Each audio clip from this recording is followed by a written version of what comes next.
Donc là, nous allons programmer. Donc pour programmer, je viens me mettre dans cette position en numéro 2. Ensuite, vous avez vu l'écran, il s'est éteint aussitôt. Donc là, ici, je redémarre le groupe. Le groupe est démarré. Pour programmer, j'appuie sur la main qui est ici. Là, ici, j'arrive sur l'écran principal. Sur l'écran principal, je viens choisir plan produit. Sur plan produit, je fais entrer. Et là, ici, plein d'informations apparaissent. Donc ici, on me demande le numéro de produit. Je rentre un numéro. Le numéro, attention, hein, ça fait un affichage ici. Hein. Donc lorsqu'on tape, c'est ici que ça apparaît, les chiffres. Et lorsque je fais entrer, il arrive. Je peux lui mettre un numéro de plan, c'est comme je veux, ou alphanumérique si je veux y donner un nom. Ensuite, je vais lui rentrer l'épaisseur. L'épaisseur, je vais mettre 2 mm, attention, c'est toujours ici.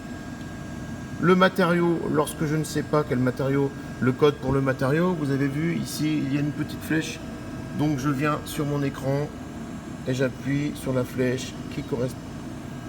Et là, il va me proposer divers matériaux. Je viens sur l'acier. Ensuite, la longueur pièce, comme d'habitude, c'est la longueur à plier, ce qui va nous calculer l'effort. Entrée. La dimension, pareil, vous avez vu, il y a cette petite pièce ici. Ça, c'est pour savoir si on travaille en code intérieur ou extérieur. Donc là, c'est en fonction de votre plan. Et bien souvent, c'est les codes extérieurs. Donc là, je suis en programmation graphique.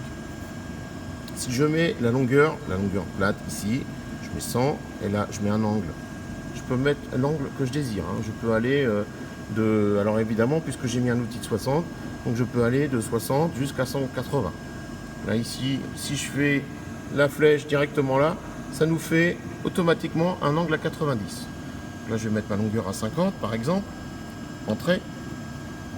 Et ici, un pli à 90, je vais mettre une longueur de 30. D'accord. Et puis ici, il y a un angle, donc là, volontairement, je ne vais pas mettre 90, je vais mettre 75. Si je me suis trompé et que je ne voulais pas cette cote-là, j'appuie sur la flèche ici pour revenir sur mon angle. Je reviens sur mon angle. Vous avez vu, il a automatiquement effacé l'angle ici. Donc si je mets 135, par exemple, et là, que ça correspond à mon angle désiré, je le laisse comme celui-ci. Je viens appuyer sur séquence pliage. Là, il me propose la vision bibliothèque avec un numéro de matrice. Je fais vision bibliothèque. Et là, j'ai toute ma bibliothèque d'outils qui apparaît. Donc vous, si ça ne vous parle absolument pas, vous pouvez venir directement choisir sur vue, représentation graphique. Et là, j'ai tous les outils qui sont répertoriés dans la machine. Donc je viens chercher, attention, la hauteur ici ne correspond plus juste à la matrice. La hauteur va correspondre du bas de la cale, du bas ici de la cale, jusqu'en haut de la matrice. D'accord? Attention. Donc des fois, en fonction de la hauteur, il faudra juste jouer en fonction de la cale.